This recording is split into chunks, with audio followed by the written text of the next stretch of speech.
एक और आप एक पेड़ एक माँ का दर्जा देकर संदेश देना चाहते हो, दूसरी ओर अरावली जैसा पर्वत उजाड़ना चाहते हो।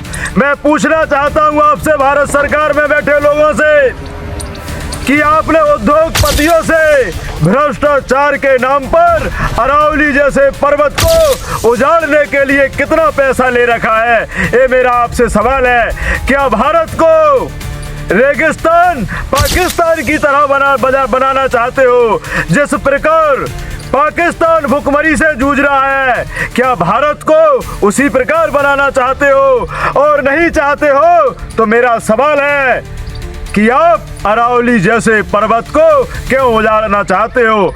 वहां पर तो 90% पहाड़ 100 मीटर से ऊंचे नहीं है, 90% 100 मीटर ही है। फिर भी आपने घोषणा कर दी कि जो पहाड़ 100 मीटर से ऊंचे नहीं है, हम वो जंगल खत्म करने का काम करेंगे।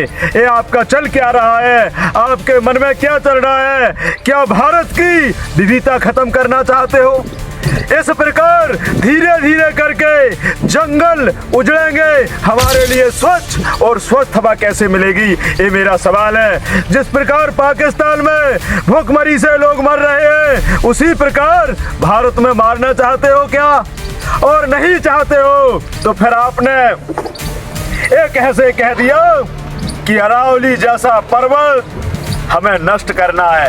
आपके मन में, आपके दिमाग में ये विचार आ कैसे गया? ये भी मेरा आपसे सवाल है। भारत सरकार में बैठे लोगों, आपसे सवाल है, क्योंकि आप बार बार ये संदेश देते हो, एक पेड़ लगाओ माँ के नाम, एक पेड़ लगाओ भाई के नाम, एक पेड़ लगाओ बहन के नाम, और जो हमारा जंगल है जिसमें पूरे भारत का परिवार बसता है, उस जंगल को आप नष्ट करना चाहते हो। मेरा ये सवाल है, आप करना क्या चाहते हो? यदि कुछ अच्छा करना चाहते हो तो अच्छा करिए। भारत की विविधता उजाड़ना क्यों चाहते हो? यदि अरावली पर्वत नष्ट हुआ तो भारत की विविधता इसमें उजड़ जाएगी। भारत ही सबको भाने वाला भारत नहीं बनेगा। जो सुंदरता उन पर्वतों को देख करके मिलती है, वो सुंदरता हमारी खत्म हो जाएगी। जब हमारे जंगलों की, पर्वत की सुंदरता खत्म हो जाएगी तो फिर प्राकृतिक सुंदरता रहेगी कहाँ? ये मेरा सवाल है भारत सरकार में बैठे लोगों से। साथियों, पाकिस्तान ने उल्टी सीधे निर्णय लेकर के अपने आप को स्वयं खत्म कर लिया।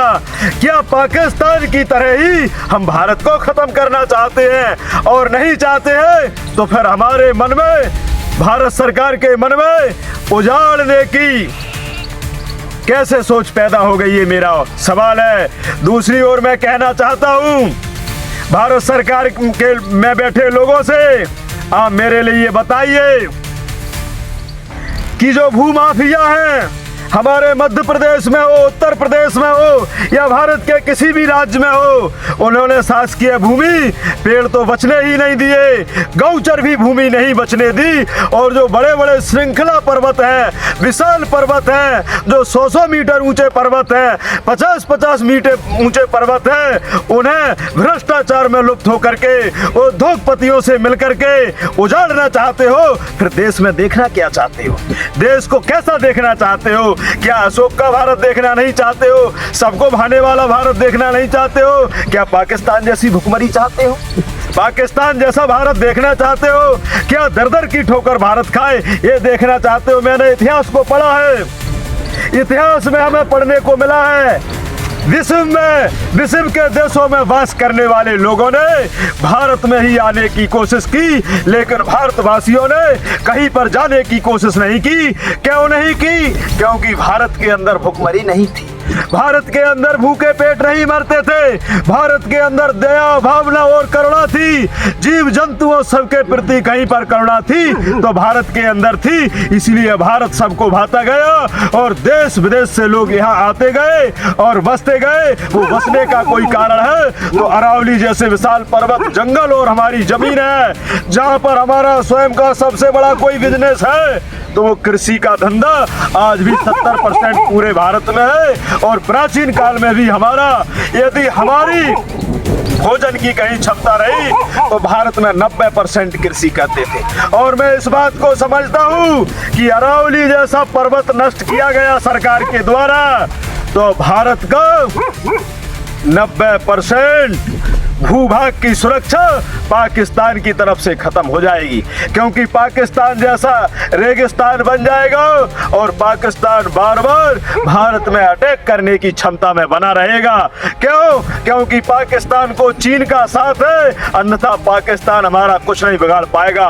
और चीन बार बार चाहता है 1962 से लेकर आज तक, क्योंकि 1962 में भारत ने मुंह तोड़ जवाब देने का काम चीन को किया था और सारे देश देखते हुए दंग रह गए थे। और जब जब भी भारत देश ने किसी भी देश से युद्ध का ललकारा है तो जीतने का काम किया है, मुंह तोड़ जवाब देने का काम किया है। इसका सबसे बड़ा कोई कारण है तो देश के प्रति, मातृभूमि के प्रति भारत देशवासियों का प्रेम है। और मैं सभी से कहना चाहूंगा कि हम इतनी संख्या में हैं, अब तो हमारी आवाज दब नहीं सकती। सोशल मीडिया के माध्यम से मैं सभी भारत देश के प्रेमियों से कहूंगा कि हमको इतनी सजगता से, इतनी ऊर्जा के साथ आवाज को उठानी है कि हमारे सामने सरकार घुटने टेक दे और अपना दिया हुआ निर्णय को वापस ले ले।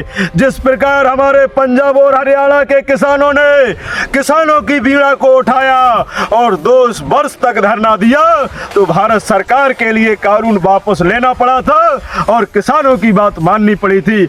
उसी प्रकार हमें अरावली जैसे पर्वत को बचाने के लिए सोशल मीडिया पर ऐसा संदेश देने का काम करना है।